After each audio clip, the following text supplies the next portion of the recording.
Au cours de ces 50 dernières années, la lutte contre la torture est devenue un sujet de préoccupation essentiel relevant des droits de l'homme.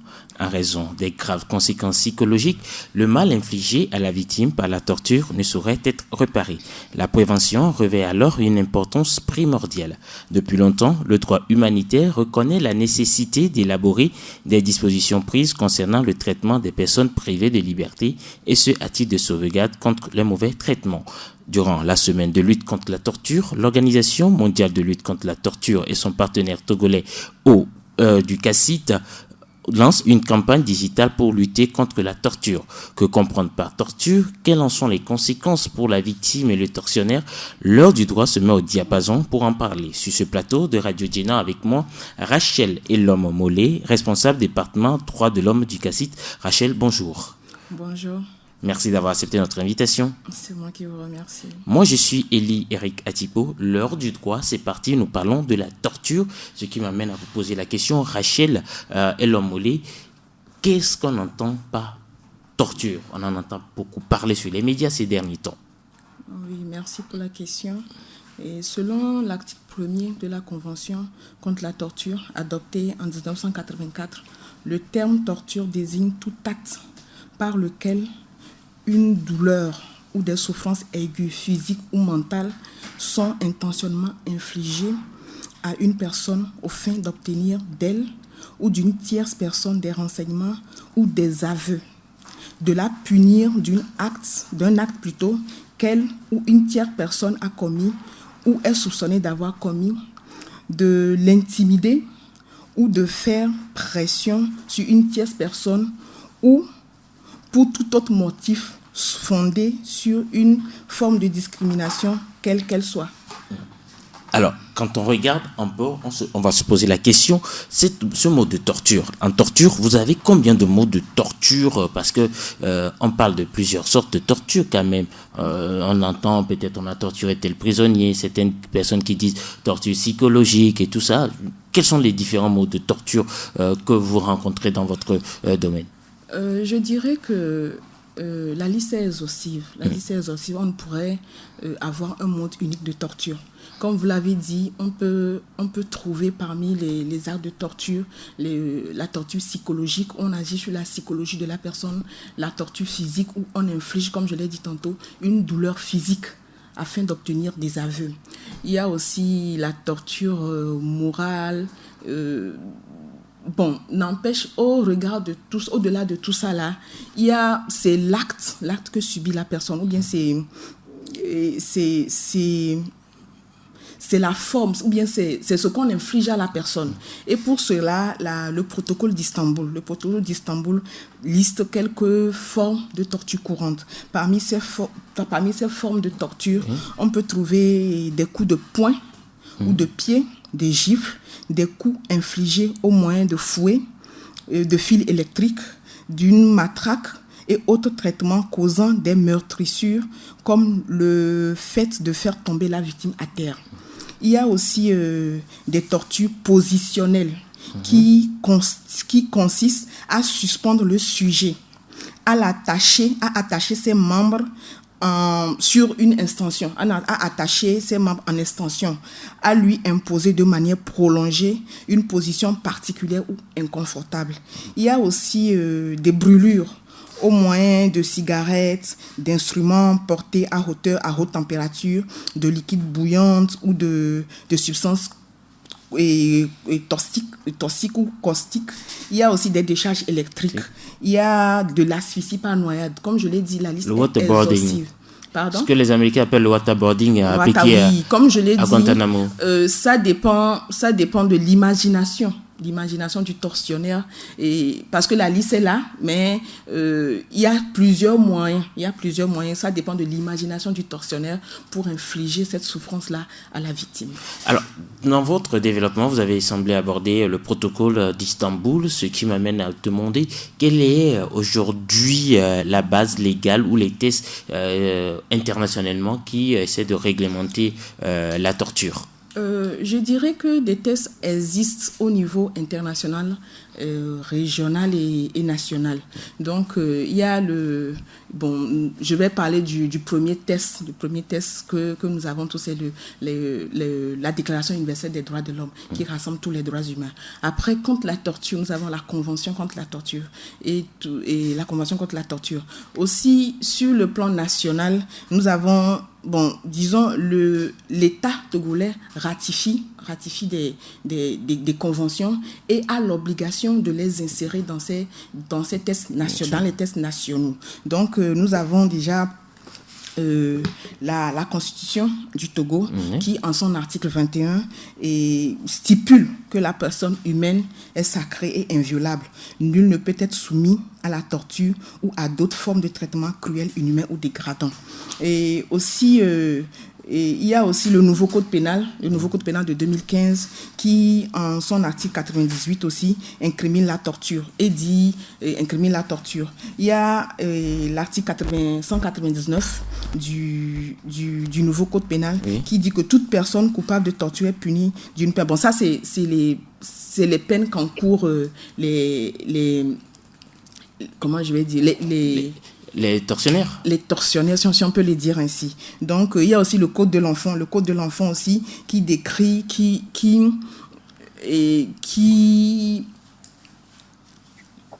Vous allez garder le fil de votre analyse. Nous allons passer du côté de Genève où nous attend Isidore Ngele Djega, qui est le responsable Afrique de l'Organisation mondiale contre la torture. Isidore, bonjour. Bonjour, comment vous allez? Merci de nous recevoir. Vous êtes bien sûr sur Radio Djena, www.radio.djena.tg. Nous parlons de la torture dans cette émission L'heure du droit. Alors, la semaine de la torture, je pose la question de savoir, vous avez lancé une campagne digitale de lutte contre la torture au Togo en collaboration avec votre association sœur, le CACIT. Dites-nous un peu en quoi consiste cette campagne. Alors, merci beaucoup de me recevoir. Je transmets mes salutations à vos auditeurs de Lomé et de tout le Togo.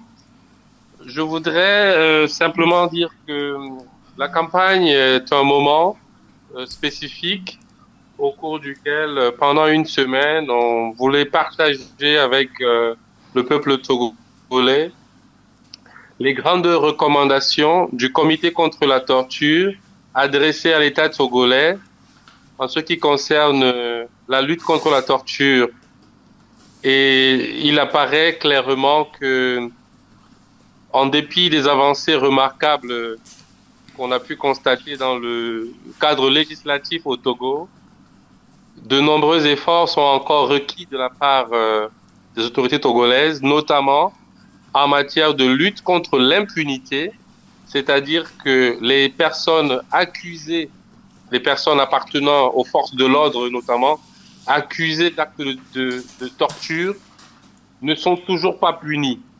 Et ça, c'était une chose que nous voudrions dire pendant cette semaine aux autorités judiciaires, qu'il leur incombe de faire des enquêtes impartiales, rapides et indépendantes pour que les personnes accusées de torture, notamment pendant les manifestations de ces dernières années, puissent répondre de leurs actes devant la justice. Ça, c'était l'un des aspects que nous voulions mettre en lumière. Nous voulions aussi dire que les personnes actuellement en détention dans les différentes prisons du Togo, même si elles sont en prison, ne perdent pas leur dignité humaine.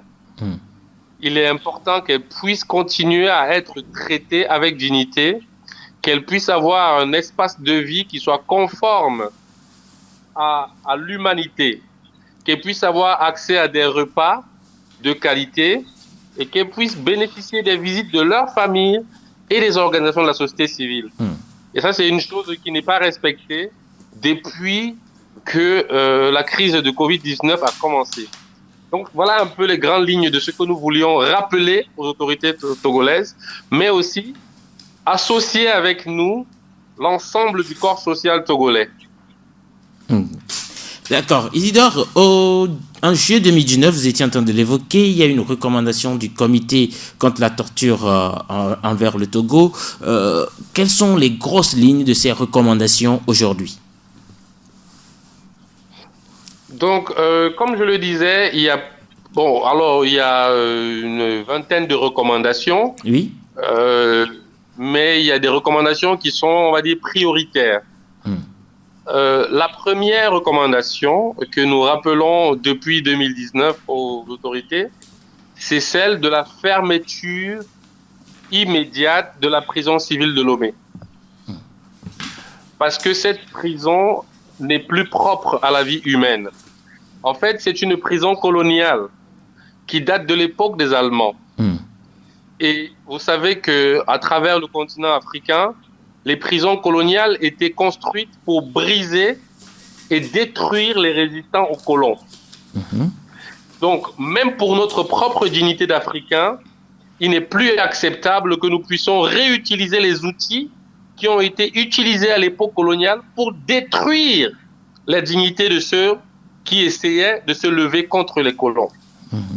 Donc, aujourd'hui encore, cette prison est vieille, elle est dépassée, elle a normalement une capacité de 600 personnes, mais elle a presque 2000 pensionnaires. Donc, le comité contre la torture a demandé à l'État togolais de prendre une décision radicale, celle de fermer définitivement cette prison et d'ouvrir une nouvelle. Nous comprenons qu'il y a des défis économiques, c'est normal, mais la chose qu'on demande actuellement au gouvernement, c'est de prendre une décision de principe, c'est-à-dire au moins d'annoncer sa volonté d'effectivement fermer cette prison.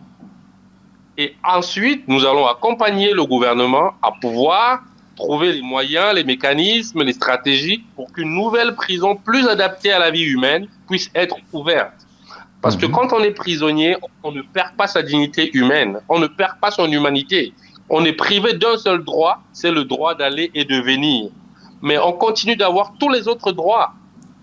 Donc ça, c'était la première recommandation et la plus importante du comité contre la torture et qu'il fallait rappeler.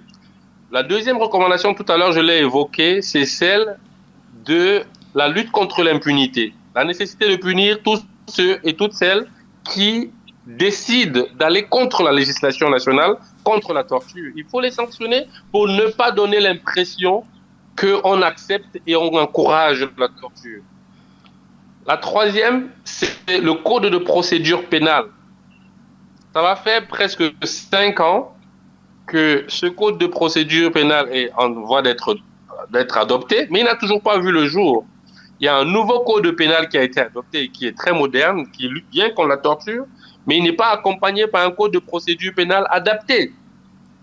Donc, ça signifie par exemple que les périodes de garde à vue ne sont pas clarifiées, la nécessité d'avoir son avocat quand on est accusé et qu'on est en garde à vue n'est pas exigée, n'est pas claire, le médecin de son choix, etc. Donc tout cela est encore obsolète et il faut que rapidement un nouveau code de procédure pénale soit mis en œuvre. La conséquence, par exemple, de l'absence de ce nouveau code de procédure pénale, c'est la surpopulation carcérale due à la détention préventive. C'est-à-dire que le nouveau code pénal prévoit des peines alternatives à la détention. Ça veut dire que on ne doit pas automatiquement vous mettre en prison à chaque fois qu'on vous accuse même d'avoir volé un œuf, par exemple. Ok. Mais il faut un code de procédure pénale pour préciser tout ça. Comment est-ce que ça va se faire? Voilà. Au-delà de ces recommandations qui ne sont pas encore mises en œuvre, dites-nous, y a-t-il eu des recommandations qui ont été mises en œuvre déjà par le gouvernement togolais? Oui, effectivement. Et vous savez, nous encourageons et nous félicitons beaucoup le gouvernement togolais parce que c'est l'un des gouvernements les plus ouverts aux recommandations qui lui sont faites en Afrique. Ouvert sur le papier ou ouvert en pratique? Pardon? Est-ce que le gouvernement il est ouvert en pratique ou il est ouvert sur le papier? Non, il est ouvert à la discussion. Vous savez, il y a une nuance. Il y a des gouvernements qui n'acceptent même pas de discuter. Et il y a ceux qui acceptent de discuter, même si après ils ne font pas ce qu'on leur dit. Donc, nous encourageons beaucoup le gouvernement togolais Parce que nous reconnaissons que c'est un gouvernement qui accepte de discuter, qui laisse la porte du dialogue. Et ça, c'est une chose qu'on ne doit pas, on doit pas faire la fine bouche. Il faut l'encourager, il faut le reconnaître. Oui. Donc, le dialogue avec les instances internationales. Oui. Maintenant, je pense qu'il faut aussi les encourager à dialoguer au niveau national avec les autres instances nationales, c'est-à-dire les autres entités, des partis politiques, la société civile, etc. J'insiste pour que ça aussi, ce soit un dialogue qui se passe. Mais ce que je disais, c'est qu'avec les instances internationales, il y a un dialogue permanent qui existe et qui est à saluer et à encourager. Donc, l'une des recommandations qui a été mise en œuvre immédiatement après la session du comité contre la torture en 2019, c'était l'adoption du code comment on appelle, de procédure judiciaire. Non, le code pénal, il a été mis en œuvre aussi à la suite des recommandations du comité contre la torture de 2012. Il a été mis en œuvre 3 ans plus tard. Et ça, c'était une avancée grande qu'on a saluée. Mais il y a un autre code, c'est celui de l'organisation judiciaire qui a été mis en œuvre immédiatement après que le comité ait invité l'État à le faire. C'est-à-dire qu'en 2019, la recommandation a été faite et la même année, ce code a été adopté. Et ça, c'est une avancée que nous saluons. Nous, par exemple, nous saluons aussi le fait que au tout début de la crise du Covid-19, le gouvernement a consenti à libérer presque 1000 personnes de la prison, des différentes prisons de Lomé et du reste du pays. Pour pouvoir les protéger de la Covid-19, mais faire aussi un peu d'espace parce que la surpopulation est telle que il était impossible d'éviter qu'il y ait des contaminations. D'ailleurs, vous savez qu'il y a eu des contaminations de près d'une centaine de détenus à Lomé. À Lomé, oui, justement. Alors, Isidore Ndele-Djega, je rappelle que vous êtes responsable Afrique à l'OMCT, Organisation mondiale contre la torture. Dites-nous aujourd'hui, quel est le tableau que vous peignez de la situation de la torture en Afrique en général? Alors, ce que nous pouvons dire, je vais vous faire un schéma pour que vous puissiez comprendre. La situation en Afrique, c'est comme un chauffeur qui conduit avec son frein à main levée. Oui. C'est-à-dire que les autorités en Afrique disent ouvertement qu'elles souhaitent lutter contre la torture, ratifient les conventions internationales et régionales de lutte contre la torture, adoptent même des lois qui prohibent la torture en Afrique. Donc c'est ça le chauffeur qui démarre sa voiture, mais ensuite, elles ne font rien pour les mettre en œuvre, c'est-à-dire elles lèvent le frein à main. On peut pas conduire avec un frein à main levé, vous êtes d'accord avec moi? C'est ça le schéma aujourd'hui en Afrique. Donc on a des gens qui prennent des engagements au niveau international, au niveau national et au niveau régional, qui adoptent des institutions, mettent des budgets, etc.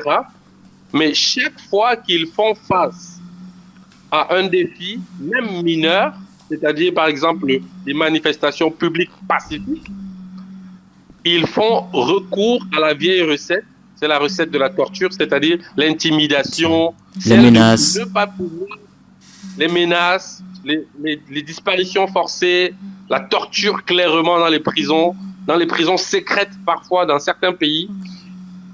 Donc, à chaque fois que les autorités sont confrontées à des défis par exemple comme la lutte contre le terrorisme ou l'extrémisme violent, oui, la première réaction qu'elles ont, c'est de retourner à la vieille recette.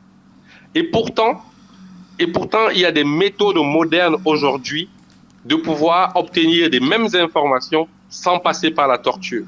Oui. Merci Isidore, vous restez avec nous, vous restez en ligne avec nous depuis Genève. Nous sommes en studio avec Rachel Elom-Molé qui est responsable du département de protection des droits de l'homme, à qui je vais adresser cette question. Isidore est aujourd'hui en train de dénoncer une certaine attitude des gouvernements africains qui prennent des engagements de ne pas torturer, mais face à la torture ou bien au terrorisme, ils torturent les gens. Aujourd'hui, est-ce que vous trouvez que la torture doit se justifier dans certaines situations comme le terrorisme ou autre, et l'homme? Merci Isidore. Merci d'abord Isidore. Merci pour votre intervention. très riche d'ailleurs. Et je dirais, pour citer la Convention contre la torture, qui dit qu'aucune situation ne doit justifier la torture. Donc, aucune situation, je le réitère, ne doit justifier la torture. Donc, on ne doit en aucun cas aucune infraction possible. Sur aucune infraction, sur aucun fondement, torturer quelqu'un. Alors, Isidore? Oui. Vous êtes avec moi. Est-ce qu'aujourd'hui, vous pouvez aussi dire que absolument rien ne justifie la torture? Oui, je le dis de manière péremptoire et ce n'est pas seulement moi qui le dis. Aucune circonstance, même exceptionnelle, ne peut justifier le recours à la torture. Aucune circonstance, je dis bien même exceptionnelle. Et je vais vous expliquer pourquoi. C'est quelque chose qui s'entend. Parce oui, que allez-y. je comprends que c'est assez complexe parfois pour les gens qui sont victimes d'actes de terrorisme, qui sont victimes d'actes de criminalité, etc. Et qui se disent que la solution, c'est le terrorisme, c'est la torture. Oui. L'explication la plus simple, c'est que dans l'approche basée sur les résultats, la torture n'a jamais eu, et peut-être n'aura jamais, d'effet dissuasif. C'est-à-dire que ce n'est pas parce que vous avez torturé Monsieur Jean que demain Monsieur Paul ne fera pas la même chose. Donc vous n'arrivez pas à dissuader avec ça. Si l'idée c'était qu'on va faire en sorte qu'il ait un bon message et que les autres ne fassent pas la même chose, l'histoire nous montre que cela n'a pas de résultat. Oui. La deuxième chose, c'est que l'histoire nous montre aussi que le seul résultat que cela produit, c'est de retourner les personnes et les communautés contre l'État. Ou alors contre les tortionnaires. Au final, non, c'est-à-dire que lorsque vous arrivez dans un village, par exemple, que vous soupçonnez, alors peut-être le Togo n'est pas très exposé. Je prends un exemple comme le Burkina Faso, où il y a des communautés entières, non, qui sont soupçonnées d'être complices des terroristes, par exemple. Oui. Lorsqu'on arrive et que de manière violente, on interroge les gens, on enlève les personnes, on les met en détention prolongée, abusive, la seule chose qu'on réussit à produire, c'est qu'on met tout le village contre l'État. En fait, on vient de créer de nouveaux terroristes, par exemple, de manière indirecte. Moi, je suis originaire du Cameroun, dans le nord du Cameroun, où on a pratiqué cela plusieurs fois. La seule chose qu'on a provoqué, c'est qu'on a fait naître de nouvelles personnes qui devenaient extrémistes parce qu'elles se retrouvaient injustement punies pour quelque chose qu'elles ne comprenaient pas et n'avaient pas fait. Et donc, elles se disaient, si c'est ça le truc, alors nous aussi, on va le faire. Donc, l'outil, en fait, n'est pas le bon outil. Tout ce qu'il réussit à faire, c'est qu'il réussit à aggraver le problème. Ce qui a été fait ces dernières années par les organisations internationales et les organisations nationales, c'est de développer des mécanismes d'interrogation non violents, efficaces et efficients.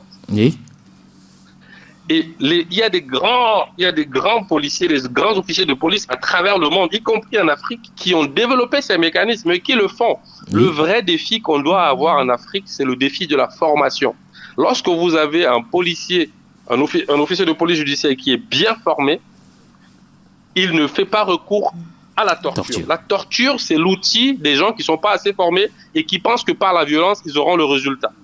Ok, en d'autres termes, pour ne pas dire la torture, c'est l'outil de ceux qui se sentent faibles. Mais avant de vous laisser partir, Isidore, qu'est-ce que vous attendez véritablement de cette campagne que vous avez lancée avec le CACIT au Togo pour une semaine, c'est-à-dire du 22 au 26? Merci encore pour cette question. Vous savez, quand on lance une campagne publique, le premier objectif, c'est de pouvoir toucher le plus grand nombre. Le plus grand nombre, c'est par exemple vos auditeurs qui vous écoutent actuellement. C'est ceux qui doutaient, c'est ceux qui n'avaient pas assez d'informations, qui ne se sentaient pas concernés par cela. C'est de dire que nous tous, même jusqu'au président de la République, nous sommes de potentielles victimes de torture. Tout le monde. Vous avez vu, je ne vous enseigne rien, quand vous regardez à travers le continent africain, vous voyez des personnes qui hier étaient présidents de la République, qui se retrouvent malheureusement ou heureusement perdre leur pouvoir après des manifestations et être traînés dans la boue, être torturés. Je parle par exemple du président du Soudan qui est en détention depuis fort longtemps, qui n'a toujours pas été jugé, qui a critiqué ses conditions de détention Mais il y a de cela seulement quelques années, il ne pouvait pas savoir ça. Et pourtant, il était accusé lui-même de torture, de crimes contre l'humanité, etc. Donc, tout le monde est une victime potentielle. L'idée, donc, dans cette campagne, c'est de dire, c'est notre affaire à nous tous. Nous devons tous dire non à la torture. Nous devons tous exiger de nos autorités qui prennent nos impôts de mieux former nos soldats, nos officiers de police judiciaire, nos juges, afin qu'ils puissent avoir les outils nécessaires de faire leur travail conformément aux engagements internationaux et nationaux. Ok. Merci à vous, Isidore Ngele et Djega. Je rappelle que vous êtes responsable Afrique à l'Organisation mondiale contre la torture. Nous allons vous laisser vous mettre au chaud, certainement, parce qu'il fait bien frais à Genève. Merci beaucoup, c'est moi qui vous remercie. Et encore des grosses salutations à toute la famille togolaise.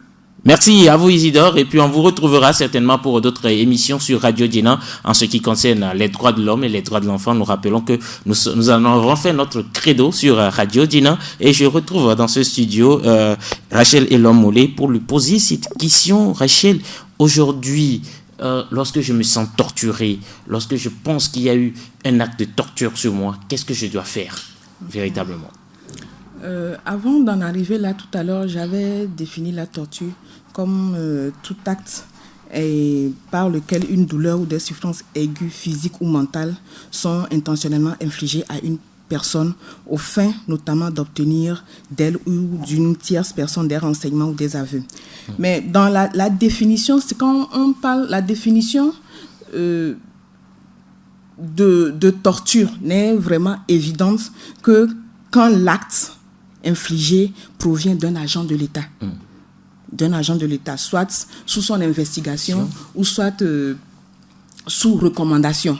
Donc, trois types, ou bien je dirais trois éléments rentrent véritablement dans la définition de la torture. Il y a que ces actes doivent pouvoir provoquer une douleur ou des souffrances aiguës, physiques ou mentales. La douleur ou les souffrances doivent être infligées, soit dans un certain but, comme je l'ai dit, intimider et punir, recevoir des aveux, soit pour un motif fondé sur une forme de discrimination, quelle qu'elle soit. Aussi, le troisième élément, c'est que la douleur ou la souffrance doit être infligée par un agent de la fonction publique ou toute autre personne agissant à titre officiel ou à son instigation, avec ou sans consentement explicite si vous le voulez, ou tacite. Donc pour revenir à votre question, vous voudriez savoir... Que dois-je faire? Je peux saisir le cassite. Que devons-nous faire? Je m'approche du cassite, je fais quoi? Justement, dès que vous vous sentez, ou bien vous estimez avoir été victime de torture, et approchez-vous des institutions, mais des organismes de la société civile qui interviennent dans ce genre de domaine. Aussi, nous devons aussi avoir des preuves matérielles. Il y a aussi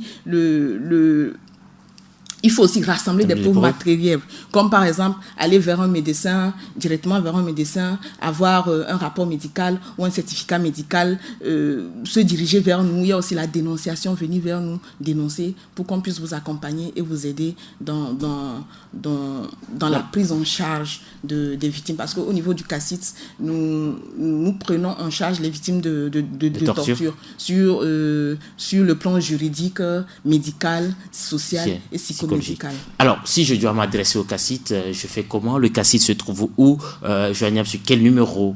Le CACIT, nous sommes à Edjranawe, non loin de la station Owando, au niveau de l'église Notre-Dame du Liban, en prenant la voie qui va vers l'aéroport. Ou vous pouvez nous joindre.